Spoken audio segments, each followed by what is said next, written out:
ಒಂದು ಜಾತಿಯ ತುಷ್ಟೀಕರಣಕ್ಕೆ ಈ ಸರ್ಕಾರ ಮುಂದಾಗಿದೆ. ಜಾತಿ ಜನಗಣತಿ ವರದಿಯನ್ನ ಪಾರದರ್ಶಕವಾಗಿ ಮಾಡಿಲ್ಲ. ಸಂವಿಧಾನದಲ್ಲಿ ಯಾರಿಗೆ ಎಷ್ಟು ಮೀಸಲಾತಿ ಅಂತ ಉಲ್ಲೇಖ ಇದೆ. ರಂಭಾಪುರಿ ಪೀಠದ ವೀರಸೋಮೇಶ್ವರ ಶಿವಾಚಾರ್ಯರ ಹೇಳಿಕೆ. ಪುನರ್ ವಿಮರ್ಶೆ ಆಗಬೇಕು ಈ ವರದಿ, ಮತ್ತೆ ಮನೆ ಮನೆಗೆ ಭೇಟಿ ನೀಡಬೇಕು. ಜಾತಿ ಗಣತಿ ವರದಿ ತಯಾರು ಮಾಡೋ ಅಧಿಕಾರ ರಾಜ್ಯಕ್ಕಿಲ್ಲ, ಕೇಂದ್ರಕ್ಕೆ ಮಾತ್ರ ಜಾತಿ ಗಣತಿ ವರದಿಯನ್ನ ಮಾಡುವಂತ ಅಧಿಕಾರ ಇದೆ ಅಂತ ವೀರಸೋಮೇಶ್ವರ ಶಿವಾಚಾರ್ಯ ಜಗದ್ಗುರುಗಳು ಹೇಳಿಕೆ ಕೊಟ್ಟಿದ್ದಾರೆ.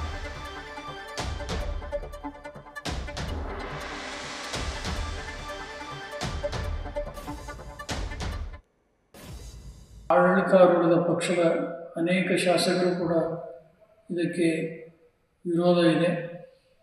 ವಿರೋಧ ಪಕ್ಷದ ಅವರು ಕೂಡ ಇದನ್ನು ಕಡಾಖಂಡಿತವಾಗಿ ಬಹಿಷ್ಕಾರವನ್ನು ಮಾಡಿದ್ದಾರೆ.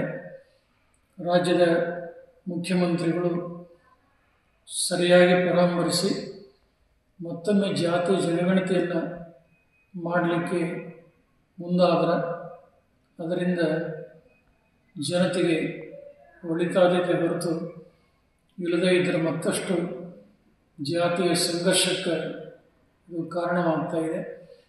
ಆದ್ದರಿಂದ ಇದನ್ನು ಸಾರಾಸಗಟಾಗಿ ನಾವು ಇದನ್ನು ಬಹಿಷ್ಕಾರ ಮಾಡ್ತಾಯಿದ್ದೇವೆ, ತಿರಸ್ಕಾರ ಮಾಡ್ತಾಯಿದ್ದೇವೆ.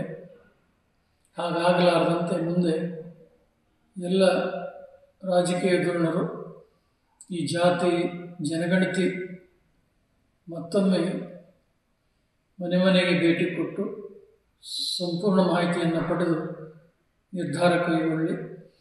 ಪ್ರಜಾಪ್ರಭುತ್ವ ವ್ಯವಸ್ಥೆಯಲ್ಲಿ ಏನೊಂದು ಕೆಲವು ಜಾತಿ ಜನಾಂಗದವರಿಗೆ ಮೀಸಲು ಪ್ರಮಾಣವನ್ನು ಹೆಚ್ಚು ಮಾಡಬೇಕನ್ನುವಂಥ ಉದ್ದೇಶವೂ ಕೂಡ ಸರ್ಕಾರಕ್ಕಿದೆ ಅಂತ ಅನ್ನಿಸ್ತಾ ಇದೆ. ಆದರೆ ಸಂವಿಧಾನದಲ್ಲಿ ಯಾವ ವರ್ಗದವರಿಗೆ ಎಷ್ಟು ಅವಕಾಶಗಳನ್ನು ಕೊಡಬೇಕು ಅದನ್ನು ಗಮನಿಸಿ ಹೆಜ್ಜೆಯನ್ನು ಇಡಬೇಕೇ ಹೊರತು ಅದನ್ನು ಮೀರಿ ಹೋದದ್ದಾದರೆ ಅದು ಒಳ್ಳೆಯದಿಲ್ಲ. ಮತ್ತು ಜಾತಿ ಜನಗಣತಿಯನ್ನು ಮಾಡುವಂಥ ಅಧಿಕಾರ ರಾಜ್ಯ ಸರ್ಕಾರಕ್ಕೆ ಬಹುಶಃ ಇಲ್ಲ. ಜಾತಿ ಜನಗಣತಿಯನ್ನು ಮಾಡೋದಾದರೆ ಕೇಂದ್ರ ಸರ್ಕಾರ ಈ ಜಾತಿ ಜನಗಣತಿಯನ್ನು ಮಾಡಲಿಕ್ಕೆ ಮುಂದಾಗಬೇಕು ಮತ್ತು ರಾಜ್ಯ ಸರ್ಕಾರಗಳಿಗೆ ಇದರ ಬಗ್ಗೆ ಒಂದು ಹೆಚ್ಚಿನ ಮಾಹಿತಿ ಮತ್ತು ಅರಿವನ್ನು ಉಂಟು ಮಾಡುವಂಥ ಕೆಲಸ ಆಗಬೇಕು ಅಂತೇಳಿ ನಾವು ಈ ಸಂದರ್ಭದಲ್ಲಿ ಬಯಸ್ತಾ ಇದ್ದೇವೆ. ನ್ಯೂಸ್ ಫಸ್ಟ್ ನಿರ್ಭೀತಿಯಿಂದ ನಿಮ್ಮ ಪರವಾಗಿ.